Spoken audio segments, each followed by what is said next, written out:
बिस्मिल्लाहिर्रहमानिर्रहीम। आज का लेक्चर नंबर 14 जो बेंजीन के ही टॉपिक पे।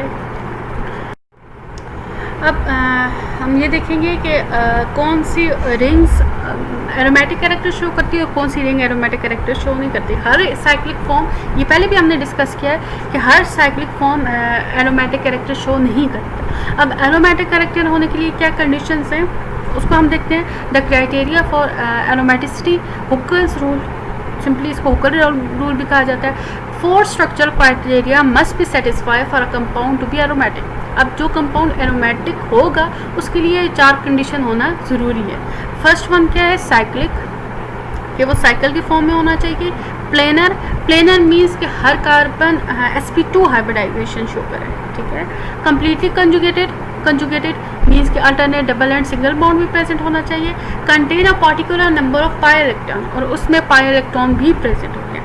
अब जो रिंग इन 4 कंडीशन को फुलफिल करती है तो वो एरोमेटिक कैरेक्टर शो करती है। हम इसको स्टडी करते हैं, ठीक है। A molecule must satisfy Hooker rule which require a particular number of pi electron.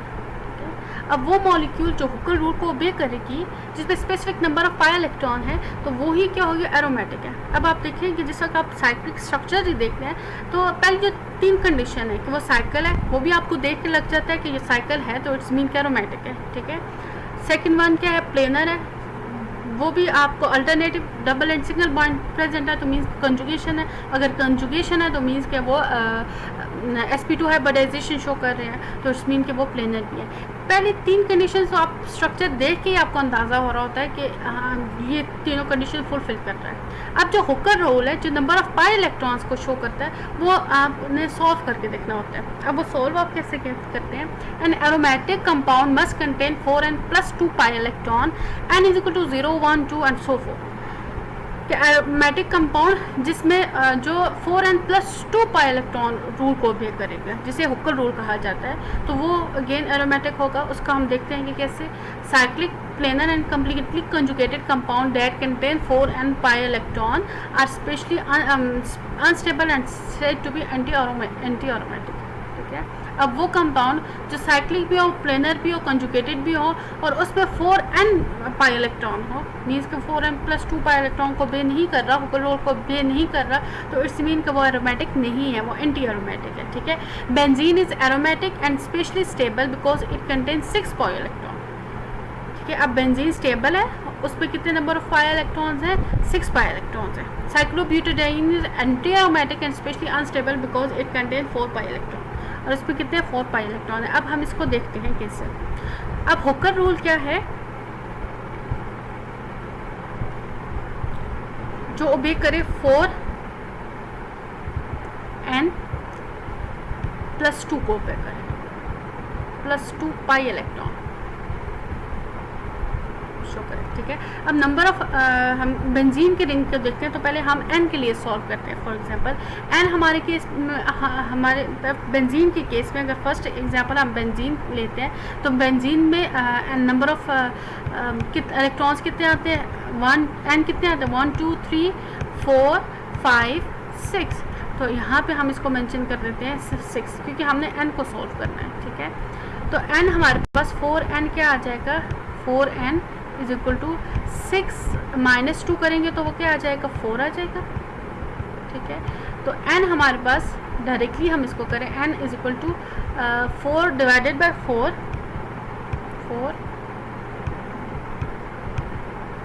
Divided by 4 अगर हम लोग लेते हैं इसको तो n हमारे पास आ जाता है 1, n इज इक्वल टू 1, ठीक है।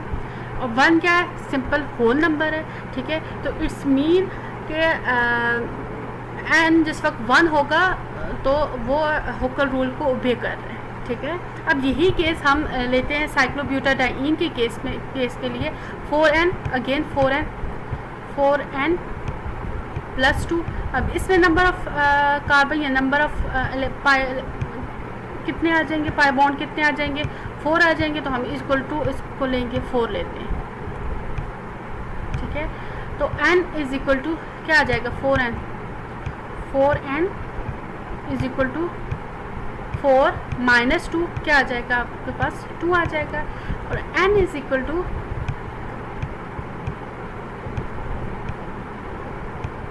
2/4, that is n is equal to half आ जाएगा। तो 1/2 और हाफ क्या है, होल नंबर नहीं है, फ्रैक्शन है। अब फ्रैक्शन जब जिस वक्त होंगे तो इट्स मीन कि वो हुकर रूल को ओबे नहीं करेगा, ठीक है। अब n जिस वक्त 1 है तो वो क्या कर रहा है, हुकर रूल को ओबे कर रहा है। n जिस वक्त 1/2 है, फ्रैक्शन में है, तो वो हुकर रूल को ओबे नहीं कर रहा।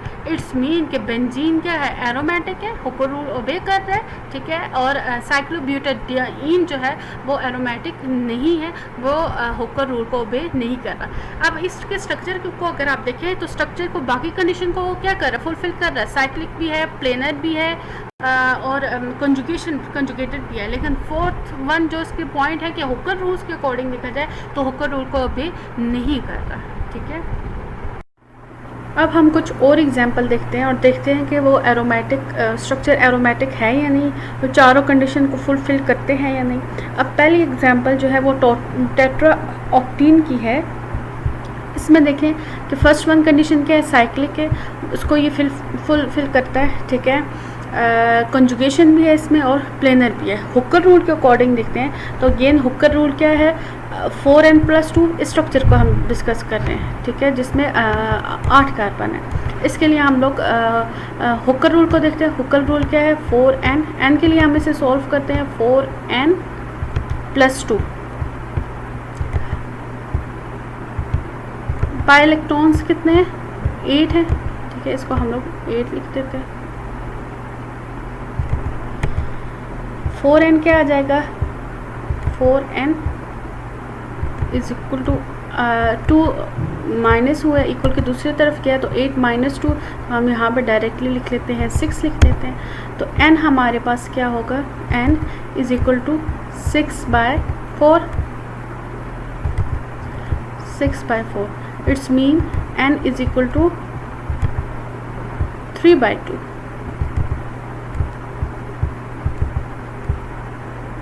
अब 3/2 अगेन क्या है, फ्रैक्शन में है, होल नंबर नहीं है। इट्स मीन के ऑक्टाटेट्राईन जो है ये हुकर रूल को ओबे नहीं कर रहा, ये एरोमेटिक स्ट्रक्चर नहीं है, ठीक है, क्योंकि n की वैल्यू किस में आ गई है, फ्रैक्शंस में आ गई है, ठीक है। नेक्स्ट स्ट्रक्चर अगर हम डिस्कस करें, नेक्स्ट स्ट्रक्चर किसका है, नफ्थलीन का, ठीक है। अगेन फ्यूज्ड रिंग है, 2 रिंग आपस में जुड़ी हुई हैं। Alternative double and single bond भी है, कंजुगेशन भी है, साइक्लिक भी है। पहली तीनों कंडीशन तो फुलफिल कर रहा है। हम फोर्थ वन को देखते हैं, हुकर रूल के अकॉर्डिंग n को सॉल्व करते हैं तो 4n+2 है।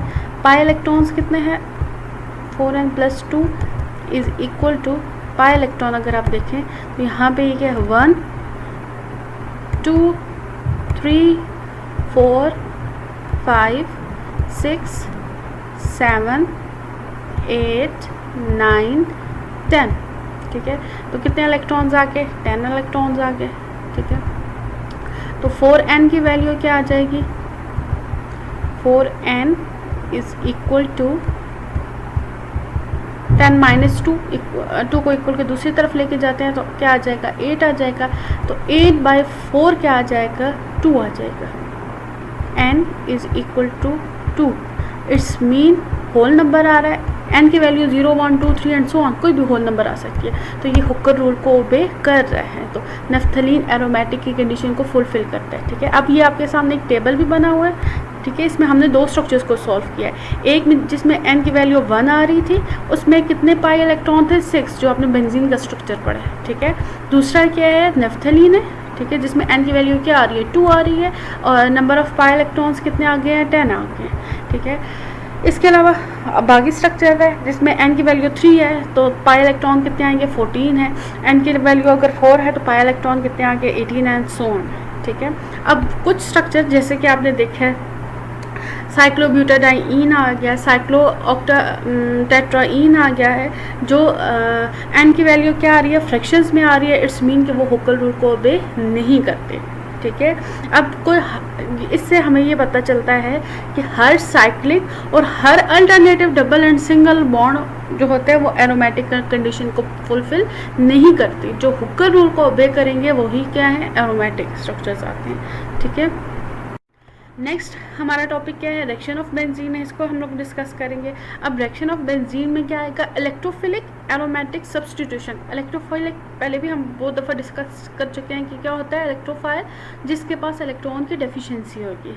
एरोमेटिक बेंजीन को आप पढ़ रहे हैं, इसकी रिएक्शन देखेंगे। सब्स्टिट्यूशन मीन्स कि जो भी इलेक्ट्रोफाइल आएगा वो सब्स्टिट्यूशन रिएक्शन करेगा, ठीक है। नाम से ही इस टॉपिक का पता चल रहा है, इलेक्ट्रोफिलिक एरोमेटिक सब्स्टिट्यूशन का इलेक्ट्रोफाइल बेंजीन के साथ सब्स्टिट्यूशन रिएक्शन कर रही है, एडिशन रिएक्शन कोई भी नहीं कर रहा। And electrophile react with an aromatic ring and substitute for one of the hydrogen, कि एक बेंजीन रिंग का कोई भी एक एटम हाइड्रोजन एटम को क्या कर देगा, रिप्लेस कर देगा, तो इलेक्ट्रोफिलिक सब्स्टिट्यूशन रिएक्शन है।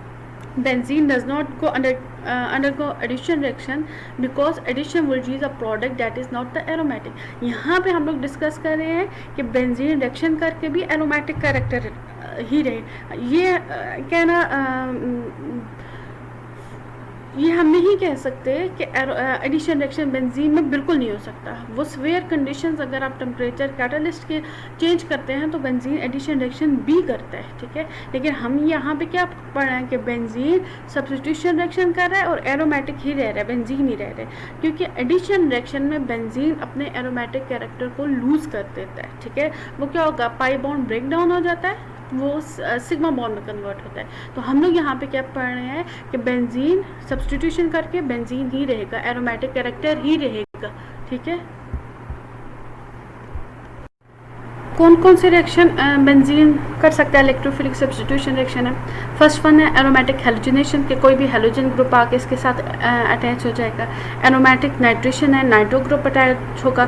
फ्रेडरिक-क्रॉफ्ट अल्काइलेशन है, अल्काइल ग्रुप अटैच होगा। ये नेम्ड रिएक्शन है, ठीक है। हम इन्हें वन बाय वन डिस्कस करते हैं। फ्रेडरिक-क्रॉफ्ट एसाइलेशन रिएक्शन है और एरोमेटिक सल्फोनेशन रिएक्शन है, ठीक है। अब जनरल मैकेनिज्म में क्या होगा कि इलेक्ट्रोफाइल जिस वक्त बेंजीन रिंग पे अटैक करेगा तो ख़ुद वो क्या कर देगा, बॉन्ड बना देगा और डेफिशिएंसी क्रिएट कर देगा बेंजीन रिंग पे, ठीक है। Formation of arenium ion, positive ion, X plus electrophile. कि इलेक्ट्रोफाइल वही होता है जिसके पास ऑलरेडी डेफिशिएंसी होती है। अब जो डेफिशिएंट आएगा बेंजीन का आपने पढ़ा है कि वो इलेक्ट्रॉन रिच सेंटर होता है, ठीक है। डेफिशिएंट इलेक्ट्रॉन आएगा या बेंजीन का पाई बॉन्ड डेफिशिएंट पे अटैक करेगा तो वो क्या करेगा, अब पॉजिटिव जो कैरेक्टर है, डेफिशिएंसी है, जो फर्स्ट वन आपको स्ट्रक्चर भी बताया हुआ है और साथ में पूरी रिंग बताई हुई है, ये इस स्ट्रक्चर में आप देखें, ये अब positive charge it's mean in सब कार्बन पे आ सकता है, क्योंकि आप डीलोकलाइज पढ़ रहे हैं ना, तो ये पॉजिटिव चार्ज इस पॉसिबिलिटी है इस कार्बन पे भी आए, ठीक है। ये अब डीलोकलाइज्ड है, इस कार्बन पे भी आ सकते हैं, इस कार्बन पे भी आ सकते हैं, ठीक है। पूरी रिंग पे ये डिस्पर्स होगा, एक एक कार्बन पे आएगा, ठीक है। फॉर एग्जांपल अगर हम यहाँ पे इस स्ट्रक्चर को देखें, इस स्ट्रक्चर को देखें तो बेंजीन ब्रोमीन क्या आ रहा है, रिएक्शन कर रहा है, खुद तो वो बॉन्ड बना रहा है, डेफिशिएंसी क्या कर रहा है, शिफ्ट हो रही है नेक्स्ट कार्बन पे, ठीक है। अब इस कार्बन को अगर कार्बन नंबर 1 को देखा जाए तो कार्बन नंबर 1 पे वो अटैक कर रहा है ब्रोमीन और उसके साथ बॉन्ड बना रहा है। अब ये कार्बन क्या है, इसने चारों बॉन्ड अपने पूरे कर लिए, एक ब्रोमीन के साथ, एक हाइड्रोजन के साथ और 2 कार्बन के साथ ही हैं, ठीक है। अगर कार्बन नंबर 2 को देखा जाए, इसको हम लोग 2 कंसिडर करते हैं, 2 को देखा जाए तो पॉजिटिव चार्ज मीन्स के डेफिशिएंसी यहाँ पे क्रिएट हो रही है, ठीक है। अब डीलोकलाइज या रेजोनेंस की यही पढ़ते हैं कि वो क्या होगा, बॉन्ड शिफ्टिंग होती जाएगी, ठीक है। अब जो कार्बन नंबर 3 और 4 पे बॉन्ड है वो क्या करेगा, बॉन्ड शिफ्ट हो जाएगा, ठीक है। ये बॉन्ड आ जाएगा 3 और 4 के दरमियान, जो बॉन्ड है वो किसके दरमियान आ जाएगा, 2 और 3 के दरमियान। ये स्ट्रक्चर आप देख रहे हैं। और चार्ज, पॉजिटिव चार्ज जो डेफिशिएंसी है वो कौन से कार्बन पे आ जाएगी, कार्बन नंबर 4 पे आ जाएगी। अब डेफिशिएंसी यहाँ पे आ गई है, ठीक है। पहले सेकंड पोजीशन पे डेफिशिएंसी थी, फिर क्या हुआ है, फोर्थ पोजीशन पे डेफिशिएंसी चली गई है, ठीक है। अब यहाँ से क्या होगा, अब नेक्स्ट इसका जो डबल बॉन्ड है वो यहाँ पे शिफ्ट होगा और डेफिशिएंसी कहाँ पे चली जाएगी, कार्बन नंबर 6 पे चली जाएगी। इसी वजह से इस स्ट्रक्चर को इस फॉर्म में शो किया हुआ है, इस फॉर्म में शो किया हुआ है कि पॉजिटिव चार्ज किसी भी कार्बन पे आ सकता है, ठीक है, डिस्पर्स फॉर्म में रेजोनेंस शो करता है, ठीक है। तो ये इसके सारे क्या है, अरेनियम आयंस हैं, ठीक है। लास्ट वन में क्या होगा कि हाइड्रोजन जो H पॉजिटिव चार्ज है वो एज अ प्रोटॉन लूज़ हो जाएगा, यहाँ से एज अ प्रोटॉन जिस वक्त ये लूज़ होगा तो ये बॉन्ड क्या हो जाएगा, ब्रेक डाउन हो जाएगा, और ये बॉन्ड कहाँ पे जाके बनेगा, यहाँ पर इस स्ट्रक्चर पे जाके बन जाएगा, ठीक है। तो सब्सटीट्यूशन रिएक्शन है, X जाके सब्सटीट्यूट हुआ है, हाइड्रोजन यहाँ से क्या हो गया है, एज अ प्रोटॉन की फॉर्म में यहाँ से लूज़ हो गया, ठीक है। और ये प्रोटॉन जो होगा वो न्यूक्लियोफाइल, क्योंकि यहाँ पे इलेक्ट्रोफाइल X पॉजिटिव है, न्यूक्लियोफाइल क्या होगा ना Y नेगेटिव, तो ये न्यूक्लियोफाइल के साथ जाके अटैच हो जाएगा, ठीक है। ये भी स्टेबल हो गया, और स्ट्रक्चर जो बेंजीन का है उस पर भी सब्सटीट्यूशन रिएक्शन आ गया, ठीक है। ये बात याद रखिएगा कि जो चीज़ आप ऐड कर रहे हो वो भी उसमें भी स्टेबल होना, आयन की फॉर्म में किसी ने भी नहीं रहना, ठीक है। अब H यहाँ से रिमूव हो रहा है तो वो किसके साथ अटैच हो रहा है, न्यूक्लियोफाइल के साथ। तो जनरल मैकेनिज्म ये है, और यही सारा आगे नाइट्रेशन करते हैं, हैलोजिनेशन करते हैं, जो भी रिएक्शन करते हैं यही मैकेनिज्म होगा, ठीक है। ये आप लोगों ने इसको रिवाइज कर लेना है। रिएक्शन हम नेक्स्ट लेक्चर्स में करेंगे इंशाल्लाह, ठीक है। Thank you.